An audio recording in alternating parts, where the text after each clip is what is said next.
We want our young people to emerge from adolescence with the same confidence and understanding of who they were when they went into adolescence.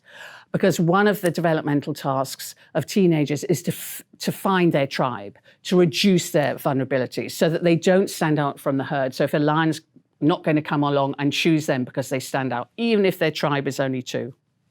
But one of the disadvantages of being young is that teenagers are so unsure of themselves that they don't necessarily recognize unacceptable behavior. So they often tolerate actions and crimes about themselves that should be challenged and should not go unaddressed. And it's about giving them the information to know what's okay and what's not okay. It's about looking at those social norms, these unrealistic ideas about what everybody else is doing, and talking about it.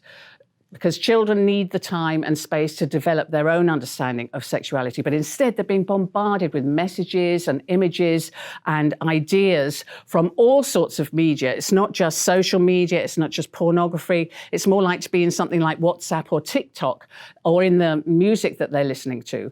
And they may not understand about the sexuality that they're being shown. It can be very, very confusing. And often it's from their friends who are showing them stuff. So you can put as many controls as you like on your computer, on their phones, right? But in fact, it's going to be their friends. So they will share this stuff with them, and so it's all very confusing for young people. And sexual media blurs the lines between consent, pleasure, and violence. And this whole idea that our young people are digital natives doesn't really cover it, because just because you know how to use a particular form of technology doesn't mean that you understand the messages that it's giving you. So young people do need help to navigate social and sexual media and to develop the skills they need to be critical and understand what they're seeing is not reality. But if you do ask young people if what they're seeing in porn is real, they'll say they know it's not real. But in fact, even though they know it's not real, it's still affecting and giving them ideas of how they should be, male, female, or how they should act in a particularly intimate situation. And it's those kind of sexual scripts are being repeated again and again. And what's being told them is outdated gender scripts and giving them ideas that certain ideas of what's okay or social norms exist, and it's okay to act like that. So one important thing for our young people to know and our children to know, that social networking sites and mobile phone technology create a small town effect where everybody knows what you're doing and they know it really, really quickly. And so, everybody knows everybody else's business. And it's about understanding, young people don't actually divide between an online world and the real world. It's an online and an offline world, right? And technology enables young people to get closer sooner with someone that they're getting to know. They wouldn't tell half the things that they share on the internet with someone that they just met in the street. Yet and they need to know that they can take control of things. If they're feeling pressured by someone to do something, to say something, to share something, they can always text back to say, I'll let you know. They don't have to respond straight away. They don't have to do it immediately, which is a huge pressure on our young people, And it's another example of this internalized peer pressure, this feeling that you have to do something because your fear of being judged or being seen odd or different to anybody else, because everybody wants to feel that they belong. Even if their tribe is only 2 people, there's a lot of comfort in that. So they may well be doing things they're not comfortable doing because they think that everybody else is.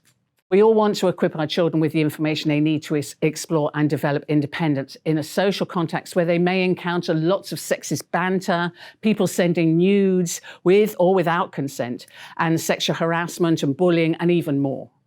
So it's about reducing the vulnerability of our young people, and it's a very different context from that which we grew up in.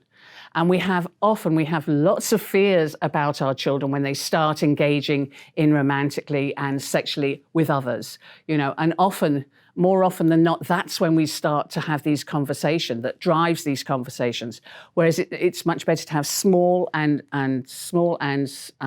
meaningful conversations when something comes up, when they ask us a question. It's a bit like when we're teaching them about table manners. We don't tell them just once, don't talk with your mouth full or put your knife in your mouth. We tell them little and often. Because if we have those conversations when we're worried, it's more about us than about listening to our children.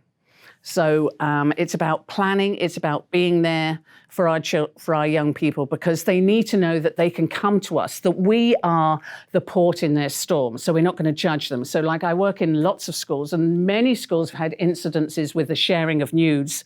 And basically it's about, if your child comes to us and says, Mary shared this picture and now everybody in school's seen it, right? Your reaction shouldn't be, oh, what a fool Mary is. It should be, take a breath and say, poor Mary. How difficult it must be for Mary. And then that empathy will mean that your child, if anything negative happens to them, they'll be able to talk to you about it without knowing that you're not going to judge them. And just because something is accessible through the internet and through technology doesn't mean that make it acceptable. And we as parents need to be accessible to our children as sexual media is, and it's the different, and I can talk about all sorts of different things, but it's really important that if your child trusts you to start talking or to ask your opinion or to ask for advice, it's about listening, because they press all these different buttons in us that make us really worried about our young people. But if we can just hold on to it and just listen to what they're actually saying, then we're creating this open space where our children trust that we will be listened to, we won't judge them, we won't be critical of them, because every child wants their parent to be proud of them, whatever they say, whatever they do.